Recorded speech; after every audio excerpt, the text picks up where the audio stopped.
রাজধানীর বনানীতে বিশ্ববিদ্যালয়ের দুই ছাত্রী ধর্ষণ মামলার অন্যতম আসামি হাসান মোহাম্মদ হালিম ওরফে নাইম আশরাফকে মুন্সিগঞ্জের লৌহজং থেকে গ্রেপ্তার করা হয় বুধবার রাতে। পরে তাকে ঢাকায় গোয়েন্দা পুলিশের কার্যালয়ে আনা হয়।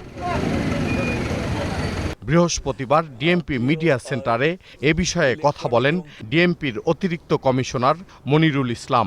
প্রাথমিক জিজ্ঞাসাবাদে ঘটনার সত্যতা সে স্বীকার করেছে, তবে তাকে জিজ্ঞাসাবাদ অব্যাহত আছে। জিজ্ঞাসাবাদ শেষেই আমরা এই বিষয়ে কি পরিস্থিতিতে কি হয়েছিল সেটি আমরা নিশ্চিত করতে পারব।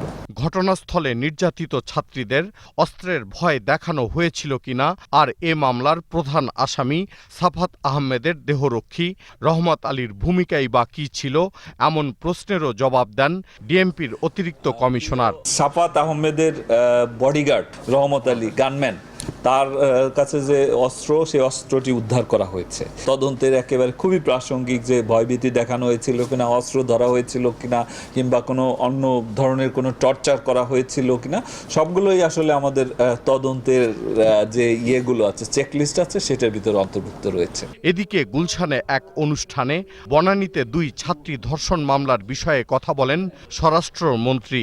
তদন্ত অনুযায়ী যার নাম চলে আসবে, যারা সহযোগিতা করছে বলে প্রমাণিত হবে, তার অবশ্যই আইন অনুযায়ী ব্যবস্থা হবে। সে যেই হোক, যত ক্ষমতাধর ব্যক্তিত্ব হোক। গত ২৮ মার্চ বনানীর রেইনট্রি হোটেলে দুই ছাত্রী ধর্ষণের শিকার হয়েছেন বলে ৬ মে বনানী থানায় মামলা হয়। নাইম আশরাফ সহ ৫ জনকে দায়ী করা হয় মামলায়। এ মামলার প্রধান আসামি সাফাত আহমেদ ও সাদমান সাকিবকে ১১ মে সিলেট থেকে গ্রেপ্তার করা হয়। এরপর সোমবার ঢাকা থেকে গ্রেপ্তার হয় মামলার অন্য দুই আসামি সাফাতের গাড়ি চালক বেল্লাল ও দেহরক্ষী রহমত আলী। গ্রেপ্তারের পর রিমান্ডে নিয়ে জিজ্ঞাসাবাদ করা হচ্ছে তাদের। দীপু সারোয়ার, ২১শে টেলিভিশন, ঢাকা।